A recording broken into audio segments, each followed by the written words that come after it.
우리는 계속해서 죽음의 유라굴라 광풍 속에 있는 알렉산드리아 배 안에 있는 사람들의 모습을 보고 있습니다. 그들이 이제 막 파도가 휩싸이고 계속 힘든 가운데서도 바울이 사람들에게 이제 먹을 것을 주면서 먹어라 이렇게 이야기를 합니다.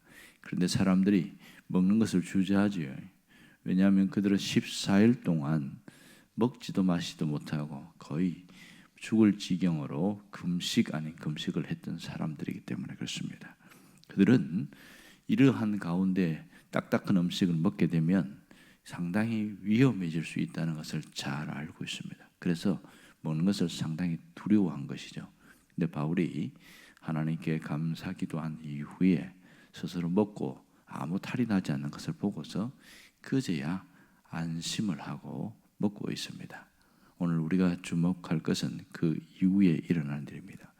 누가가 그 먹는 사람들의 숫자를 쫙 세봤어요.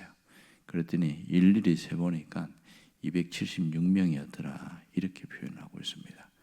누가가 왜 이 사람들의 숫자를 굳이 세었을까?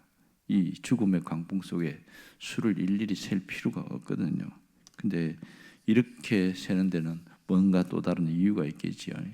두 가지로 표현할 수 있는데 하나는 표면적인 이유입니다. 그것은 죽음의 유라굴라 광풍 속에서도 단 한 명도 죽지 않았음을 말하기 위해서다 이렇게 표현할 수 있겠죠. 정말 살아남을 수 없는 환경인데 모두가 살아남았다는 것을 강조하기 위함일 수 있습니다. 2000년 전에는 당시에 어떤 안전장치가 별로 없었지요.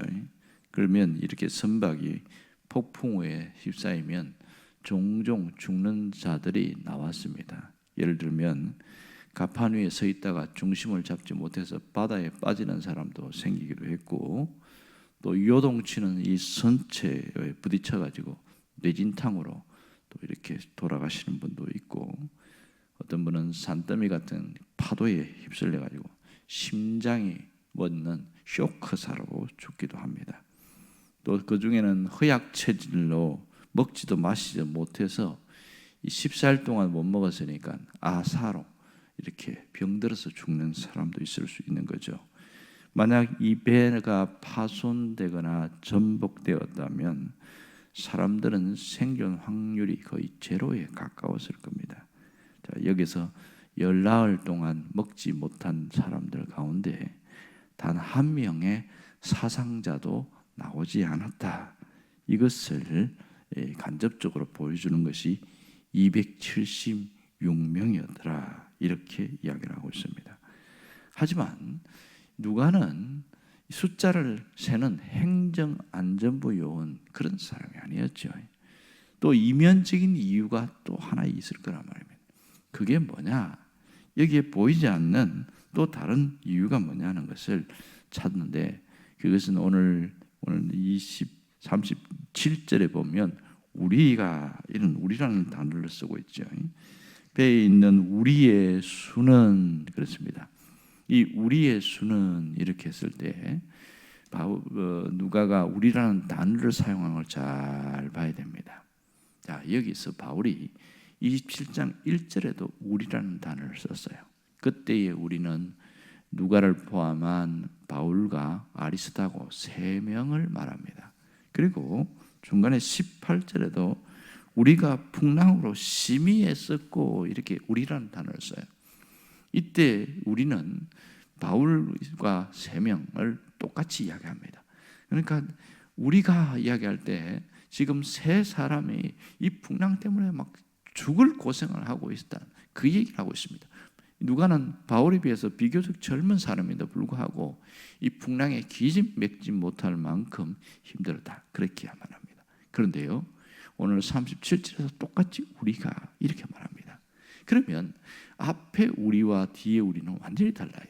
여기서 우리는 276명 모두를 이야기합니다. 모두. 어떻게 해서 전부 우리라는 표현을 쓰게 됐는가? 그 과정에 앞에 보면 바울이 사람들에게 음식을 먹게 할 때 하나님께 감사하고 그렇게 축사하고 한 적이 있고 기도한 적이 있잖아요. 여기에 276명 할 때의 명은 보통 사람 이름이잖아요. 보면 근데 이 헬라어 단어를 보면 일반적으로 남자를 표현하는 숫자 사람은 보통 강조할 때에 안드로포스라는 이 단어를 써요. 안드로포스. 그리고 사람이라는 뜻을 할 때는 아네르 이런 단어를 씁니다. 그런데 여기에서는 두 단어를 쓰지 않았습니다. 여기에는 안드로포스나 아네르가 아니라 프시케라는 단어를 썼어요. 이게 뭐냐면 육체와 구분된 영혼을 말할 때에 프시케를 씁니다. 그러니까 276명은 모두 어떤 사람들이냐?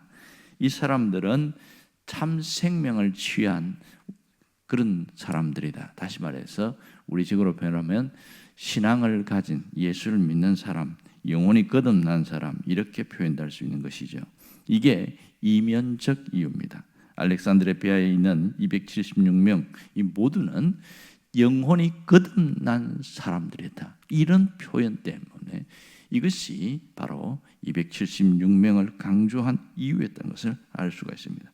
그래서 우리라는 이 단어를 쓴 이유는 이것이 더 중요한 것이지요. 자, 이 바울이 이렇게 함께 서서 죽음의 유라굴라 광풍 속에 있는 사람들에게 배 위에서 여러분 두려워하지 말고 안심하십시오. 아무도 죽지 않습니다. 그렇게 했을 때 사람들이 모두가 신랄 같은 희망을 갖게 되기 시작했습니다. 그랬더니 정말 배가 육지와 가까워지고 또 가까워지고 그것을 이 사공들을 통해서 우리가 알 수 있지 않습니까? 그들이 드디어 희망을 가졌을 때 이제 바울이 무슨 생각이냐면 육지가 가까워지기 때문에 우리가 먹어야 됩니다. 그래야 육지까지 갈 수 있습니다. 그래서 먹겠는데 사람들이 안 먹었잖아요. 그러나 바울이 이것을 직접 먹은 것을 보여줌으로써 안 죽는구나 그걸 보여줬잖아요. 자, 이때에 무슨 생각일까요? 여기 중간에 생략된 게 무엇일까요? 그 바울이 그 당신의 음식만 준 것이 아니라 그들에게 복음을 전했다는 것이 생략되어 있습니다. 하나님에 대해서 이야기했다는 것이 없습니다. 그러나 누가는 276명이라는 단어, 명이라는 그 단어에서 육체와 구분된 영혼이라는 단어를 쓴 것은 그들이 거듭난 영혼이었음을 강조하고 있는 것이죠. 이때에 이 죽음의 광풍 속에서 살아남은 이 누가가 얼마나 감격스러운지 충분히 우리가 알 수 있습니다. 그리고 이 전도 여행 가운데에서 모든 것이 하나님의 은혜와 감사의 조건임을 알 수 있습니다. 바울이 손을 높이 들어서 감사기도한 것은 단순한 음식에 대한 감사가 아니라 이 모든 사람들 이들이 하나님 앞에 돌아올 것에 대한 감사가 포함되어 있었던 것이지요. 정말 이 함께 음식을 취하는 정도 이것은 생명, 새로운 생명을 취하기 위한 것이 영적인 대전환이 일어난 것을 우리가 보게 됩니다. 이것을 보고 누가는 너무나 감격해서 여기에 있는 우리의 수가 276명이었다고 감격스럽게 이렇게 기록을 하고 있는 것이죠. 주님은 바울이라는 사람을 통하여 주님의 통로로 삼으셔서 결국은 이들의 영혼까지 온전히 책임지고 세우셨다는 사실입니다. 지금 바울은 상당히 병약하고 늙은 사람에 불구하고 주님께 온전히 쓰임받는 자, 내가 주님께 드렸을 때 쓰임받는 자로 세워짐을 그는 감사하고 있던 것이죠. 그러니까 이 한 단어의 한 표현 속에서 엄청난 많은 감격과 감사의 표현들이 있음을 우리가 기억할 수 있습니다. 여러분, 이 하나하나가 그 마지막 로마에서의 그 사역의 영적인 자양분이 될 것은 충분합니다. 이들이 죄수이든지 군인이든지 또 혹은 상인이든지 로마에서 내렸을 때 무슨 얘기했을까요? 그들이 예수님에 대한 얘기로 계속 그들에게 사람들에게 전했을 것은 충분합니다. 그것만 봐도 얼마나 감격스러운지 모릅니다. 우리의 삶은 냉탕과 온탕을 반복해서 왔다 갔다 합니다. 때로는 평온한 삶으로 지나가기도 하지만 유라굴라 광풍처럼 휘몰아치는 삶을 우리가 때릴 때도 있습니다. 혹은 그보다 약한 그런 위험이 감지되는 그런 삶이 나타날 때도 있습니다. 이때 우리는 하나님에 대한 신앙으로 서 있을 때 영적인 대전환이 일어나는 놀라운 일들이 생기게 되는 것이죠. 그것은 무엇을 통해서 이루어지냐? 바로 감사를 통해서입니다. 우리의 삶의 모든 것이 감사의 조건인 것을 우리는 돌이켜보면 알 수 있게 되는 것이죠.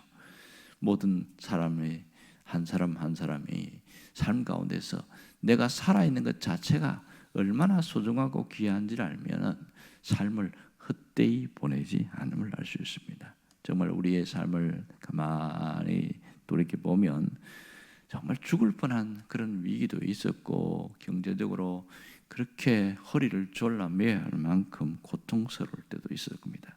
하지만 그런 과정을 지나오면서 하나님에 대한 신앙을 붙들고 끝까지 가게 되면서 달라진 것은 우리의 눈입니다.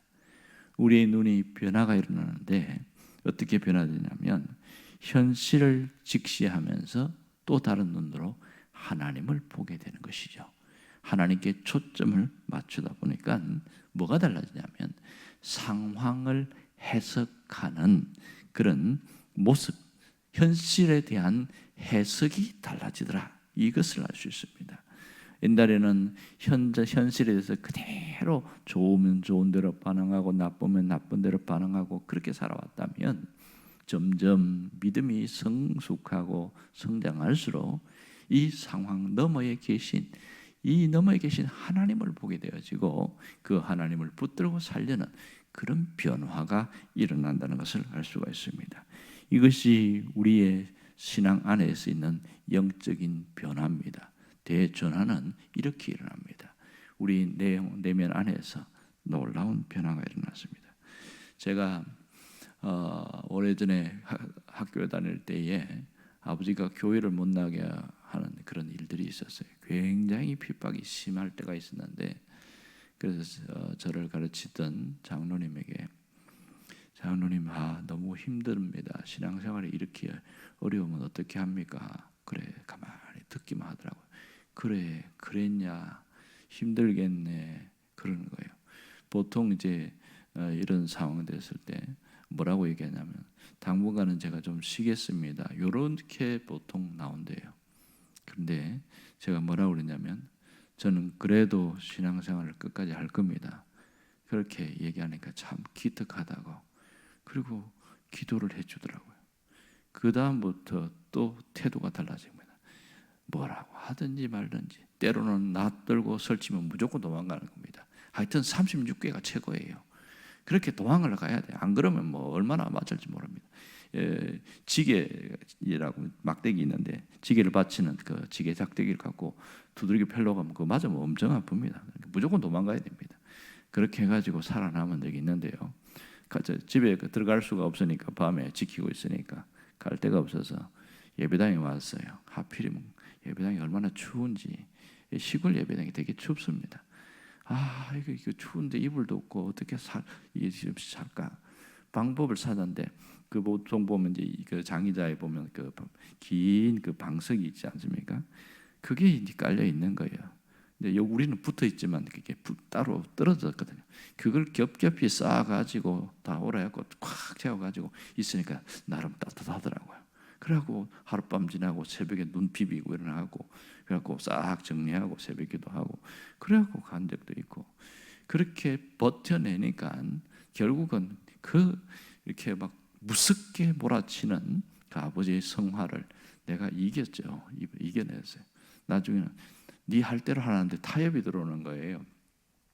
지금은 내가 시킨 대로 하고 네가 사회 나가면 교회를 가든지 절에를 가든지 네 마음대로 해라 뭐 이러는 거예요. 그게 내 타협 아니었죠. 그런데 저는 지금도 교회 나가겠습니다. 그러니까 또 열받아가지고 막 호적에서 파내겠다고 하고 아이고 말도 말이야. 끝까지 버텼어요. 그랬더니 나중에는 포기해버리더라고요. 자 돌이켜보니까 제가 목사가 되려고 한 건 아닌데 그렇게 신앙을 버티고 있다 보니까 그런 변화들도 생기고 하더라고요. 그런 과정을 보면 하나님 안에서 새로운 것을 보게 되는 거죠. 그게 뭐냐면 현실이 아무리 어려워도 하나님이 우리와 함께하고 있음을 볼 수 있으면 어떤 상황도 이겨낼 수가 있다는 것이죠. 여러분, 우리는 오늘의 모든 삶 가운데 감사를 통해서 이 암울함의 현실을 이겨낼 수 있는 강력한 힘이 된다는 것을 잊지 않아야 됩니다. 여러분, 감사를 하면 감사할 것이 훨씬 더 많아집니다. 그래서 감사를 할수록 주변의 평범한 것조차도 감사의 조건이 된다는 것을 알 수 있습니다. 그럴 때 우리는 바울과 같은 고백을 하게 되어지죠. 바울은 뭐라고 얘기했냐면 내가 나 된 것은 하나님의 은혜로 된 것이라 이렇게 말합니다. 자신이 이렇게 된 것은 전적으로 하나님의 은혜였다. 그것을 표현하는 것이죠. 여러분, 마지막 주님 앞에 가는 그날까지 끝까지 감사하며 가는 자가 최고로 신앙이 좋은 자입니다. 우리가 지금 바울처럼 유라굴라 광풍 속에 휘몰아지지는 않았지만 그러나 지금 순풍 가운데 있다 할지라도 오늘 하나님 앞에서 늘 감사하며 감사의 조건을 찾으면서 나아갈 때 놀라운 영적인 변화들이 일어날 겁니다. 하나님은 지금도 역사하시기 때문에 그렇습니다. 오늘 우리 삶 가운데 하나님의 은혜가 부어지길 기도하기를 주님의 이름으로 부탁드립니다. 기도하겠습니다.